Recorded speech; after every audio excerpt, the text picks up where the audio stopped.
for tuning in. PLO Professor here again, and we are going to cover one of my favorite games of all time, Big O. I know I've had a lot of requests for people asking, when are you going to cover Big O? Are there any training sites or manuals and things of that nature for Big O?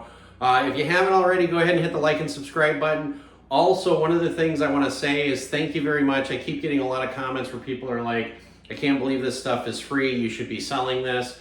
Really, I'm doing it for you guys, for the subscribers, for the viewers.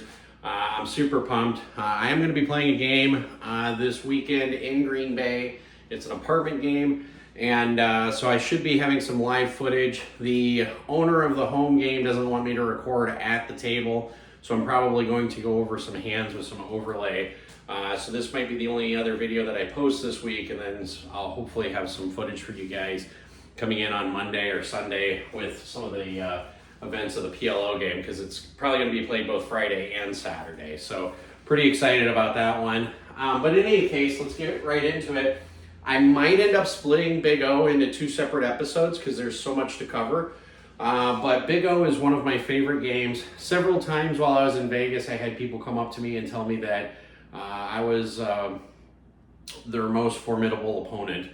I've had people say that you're one of the best Big O players I've ever played with, things of that nature. So, and there's two different, again, we're not going to get into tournaments right now, we're just going to get into cash games, but there are two different things when it comes to Big O tournaments versus cash games. But first of all, on Big O, as you know, you're getting dealt 5 cards, and you're going to have both a high and a low hand. So one of the biggest principles in Big O might be like, Professor, what do I start with? I have ace deuce, I have a suited ace, do I play pocket nines, etc., etc.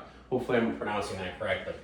But the first big principle is what I call 3-3 rule, okay? I try to make things down to the simplest form for people to remember. 3-3 rule is very easy to remember. What is the 3-3 rule? Anybody? Oh, Garth in the back, he's got it. He's already talked to me a few times about that.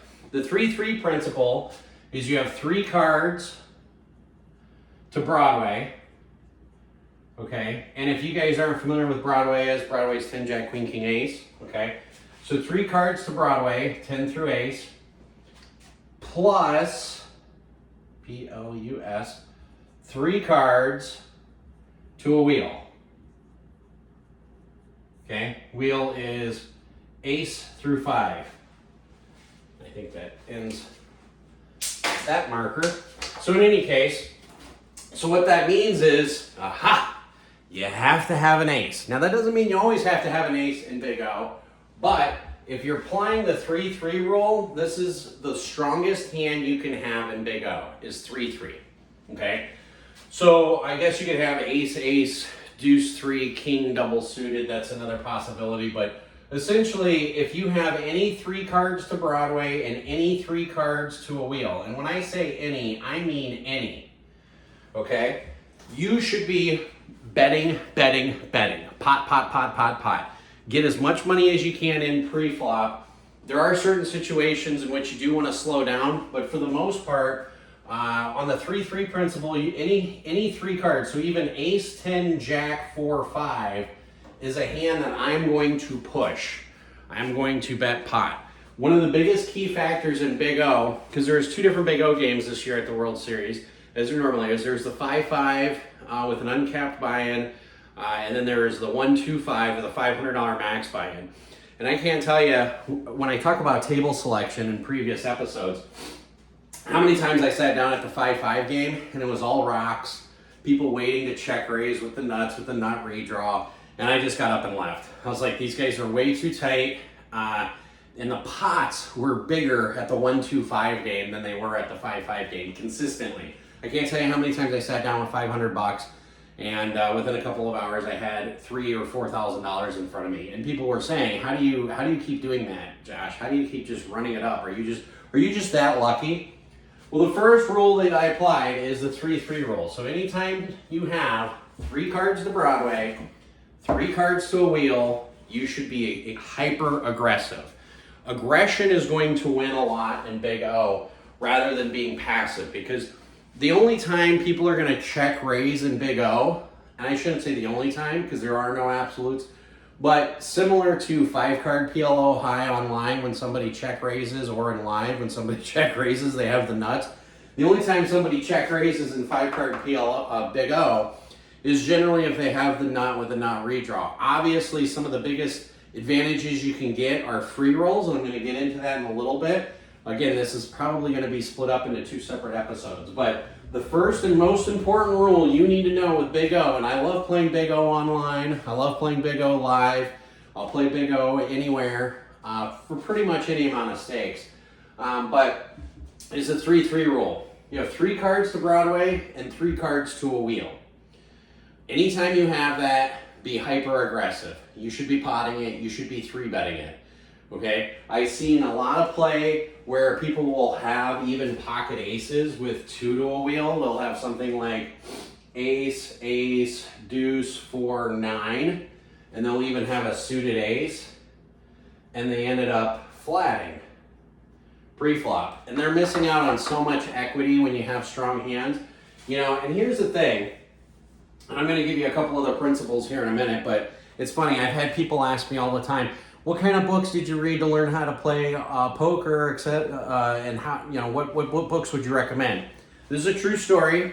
When it comes to all the books that are out there, I've read, when it comes to poker books, because I'm an avid reader, I've read exactly 1.5 pages out of a poker book. It was in Doyle Brunson's Super System. It was on Limit Omaha High-Low. And the net end of the story or the book of Super System, the 1.5 pages that I read, is if the flop comes deuce, 5, 8, and this was written, I believe, by Chip Reese, and you have a set of 8s in Limit Omaha High-Low, you muck it. And I know that sounds crazy, and the internet's probably gonna be like, what are you doing, mucking top set? But if you're on a hyper-aggressive table, you're not playing for sets. You want 2-way pots. You always want 2-way pots. If you're playing for 1-way pots, you're gonna struggle, unless your hand is specifically just a 1-way pot. So if you have something like 10-10, Jack, King, Ace, that's a good hand to be aggressive with. So the first rule you need to know, or the first principle, and I hope you're taking notes, is the 3-3 rule. 3 to Broadway, 3 to wheel. It keeps it so simple. If you just play the 3-3 rule in Big O, you will do okay. That doesn't mean you're going to crush it, it just means you're going to do okay. If you apply the other principles that I'm teaching you when it comes to Big O, then you're going to start crushing it. So, Professor, what's rule number 2? Thank you. I love that question. One of the biggest principles that I try to make, whether I'm playing live or I'm playing online, is if I can, make 0 decisions on the river. Okay? If possible. Now, what does that mean? People are going to say, make 0 decisions on the river. Professor, what are you talking about? That's when you can get your biggest bet in. So I'm going to give you a few examples of making 0 decisions on the river. This happened pretty recently. I was playing at the Paris. I was playing 1-2-5. I don't know what the effective stacks were. I think I was 2,000 effective with another individual. And we were going 3 ways. And I'm going to go over this hand. And some of you might be like, Professor, what?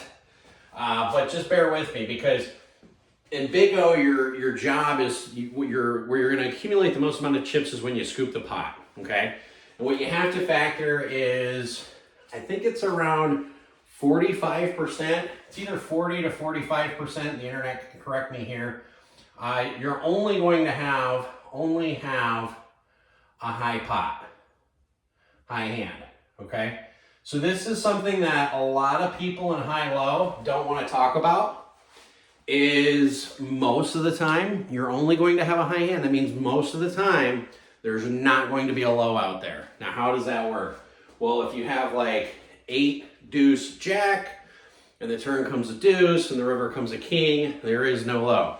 So 40 to 45% of the time, only a high hand is going to play, and that's key, because when you start playing some hands that are just high hands only, that's okay, and it's okay to be aggressive with those. provided that you hit them. Because the thing I love about hands that are just high, I still raise with those hands because you either hit them and you knock them out of the park. It's like playing a rundown hand in 4-card PLO. You either hit them and you knock them out of the park, or you swing and you miss. So they're super easy to fold on the flop, and they're super easy to get really aggressive on the flop or on the turn. So make 0 decisions on the river. So this was a big hand. We were playing 1-2-5, big O, and max buy-in was $500, okay? And most of the time when we talk about Big O, either the max buy-in is either going to be 500 or 1,000. If you're playing a Big O game, like I played one down at the Palms in Texas, it was a 5-5 mandatory straddle 10 to 25 game. That game was lit. That game was off the hook. I should have just moved to Texas after playing that game. But in any case, so if you haven't played it yet and you like Big O, they have it. I still don't know if they have it, but at the Palms, they have a really, really good Big O game. But in any case, make 0 decisions on the river. So here I am playing at Paris this year, and I had some goofy hand. I had 3-3 ace XX. I can't remember the rest of the hand, okay? But I do know that there was a low draw out there. The board was 3-6, and I think it was Jack 9, and there was two diamonds, and I am not a proponent of check raising, and I was 2,000 effective, okay? 2,000 effective, and we were going 3 ways, and of course I had ace 3 XX again. I don't remember what the other 2 cards were, but I do know I was the pre-flop aggressor. I raised pot. That's pretty standard when I get to a Big O game, is that I'm the most aggressive player on the table. The flop was 3-6 Jack. I bet pot. Both players call. Turn comes a 9, puts out 2 diamonds out there. I went ahead and checked.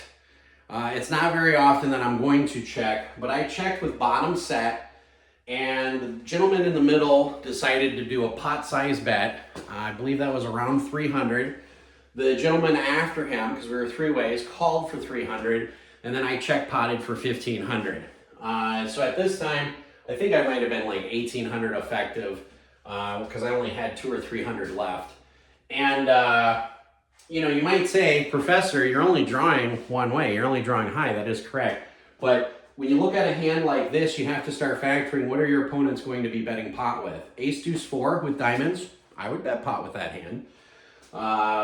You know, set of jacks, set of nines. Obviously, it's hard to put people on a set of nines in Big O, because 9-9 XXX is not a hand that you want to play in Big O unless it accompanies an ace deuce 3. But diamonds, I could see nut diamonds. And so in any case, with 2 players in the hand, I figured that there were 2 low draws out there. So I went ahead and checked pot. I figured my set of 3s was going to be good. All I had to do was fade to diamond, or some kind of 4 or 5, somewhere in there. Obviously, an ace, a deuce, a 4, a 5, a 7, or an 8 gives away half the pot, but I wasn't playing for half the pot. I was playing for the entire pot. I check raise, both players call, and the river ends up putting a 9 out there.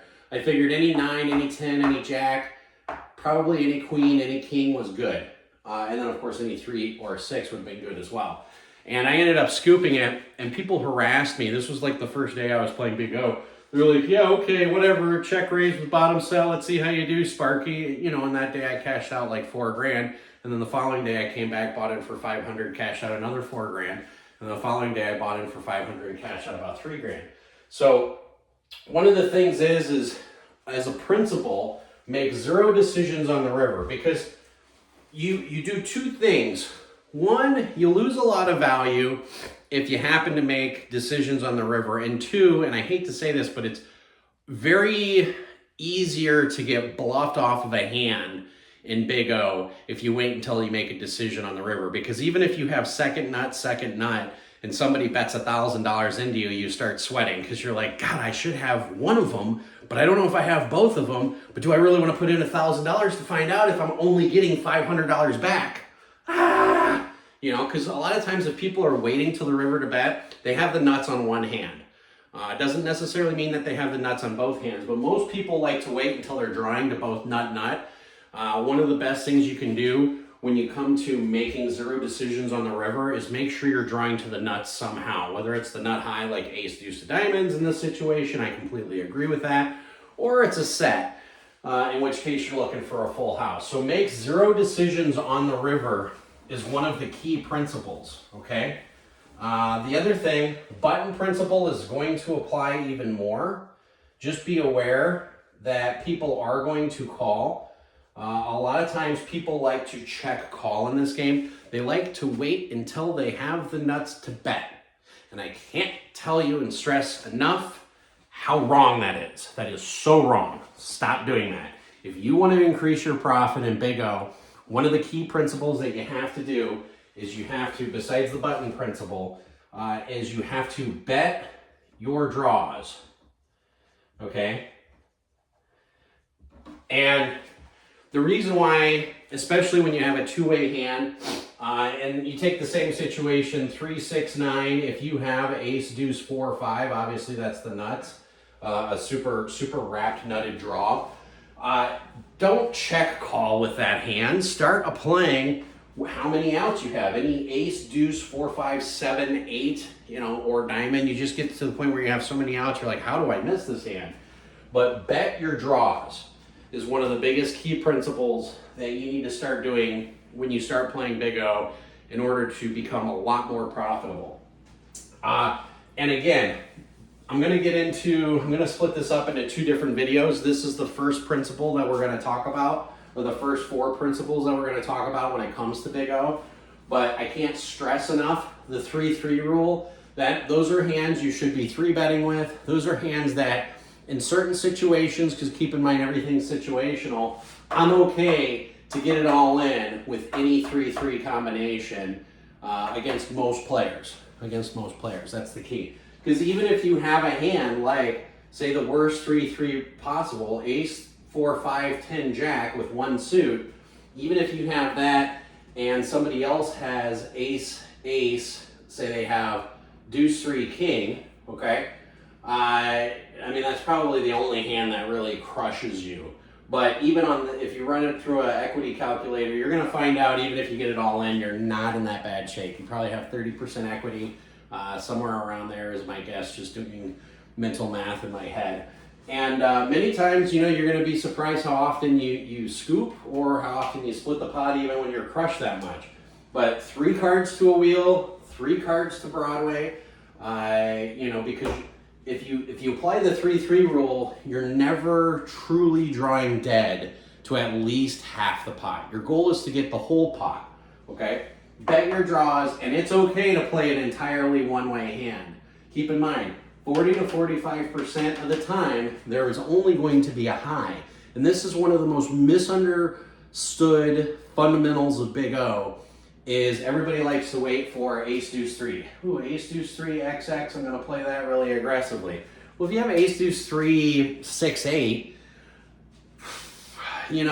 that's a good hand. That's a hand I'm going to be aggressive with, especially if I'm in position. But you have to understand that there's a good chance you're only going to be playing for half the pot when you have hands like ace, deuce, 3, 6, 8. Because if you're up against any hand like ace, deuce, king, jack, there's a good chance that, because the only way you can end up winning is either having a straight, whether it goes up to the 6 or the 8, or you need an 8 and a 6 to come on the flop. So those are going to be good two-way hands as long as those hit it, but any other cards come up high, you're only playing for half the pot. So one of the key things that you want to do is continue to play for the entire pot. So I guess that would be another principle down here. Play for entire pot. And I know this sounds like you really shouldn't even have to write this down, Josh, but again, hands like ace, deuce, 3, 6, 8, those are strong hands. Those are hands I am going to be firing with, but you have to understand, you have to apply pressure. Pressure. If you don't apply the appropriate pressure in Big O, somebody like myself who's ultra aggressive is going to apply that pressure and make you contemplate. I've even had people fold the nut low because they don't want to get quartered. Okay, and that's because they don't have any other draws. They know they have the nut low with the nut no bust low draw, but when somebody bets $1,700, they're like, do I want to get quartered? Because if they call $1,700, they know that there's a good chance they just gave up $800. Okay, so it's really key that you're playing for the entire pot. And another principle I'm going to put up here, and we're going to get into this in the next episode, is play Not aggressive, not semi-aggressive, play ultra-aggressive. Ultra-aggressive. The only time I've ever slowed down in a Big O game is when somebody's playing ultra-aggressive against me. And that doesn't happen very often, because usually what happens is we end up getting it all in pretty frequently. Just to give you an example, and this episode we're going to be done here in a minute, because again, this is going to be broken up into 2 different episodes. But when I first started playing Big O was during COVID. I played 30 cent, 60 cent with a max buy-in of $300. And within an hour and a half, 3 of us had over $1,200 on the table. Okay. The other person that was playing Big O against me was playing ultra aggressive, and the other guy was just catching in between us. And I think we ended up being 5 or 6 handed. But the point is if you're playing it appropriately, because you have so many outs to the nut high, so many outs to the nut low, you have to play your draws, play for the entire pot, play ultra aggressive. Big O, again, is one of those games where most people will misunderstand ace deuce 3, like 6-8. You're only going to be playing for half the pot. So apply the 3-3 rule. Next episode, I'm going to get into some examples of this, because I think Big O is a game that is up and coming, and I think it's one of those games that a lot of people will end up playing and making huge mistakes off of it, and I'm going to tell you how to capitalize on those mistakes. So again, this is just the introduction to Big O, episode 13. Episode 14, we're going to dive into a little bit more deeply into these principles. So if you haven't hit the like and subscribe button again, go ahead and do that. Also, if this is the first video of mine you're watching, go back and start watching episode 1 through 12 will kind of give you a good idea of where we're going here in this journey. Thank you all again for the likes and subscribes. I really appreciate that. And as always, play smart and run like a god.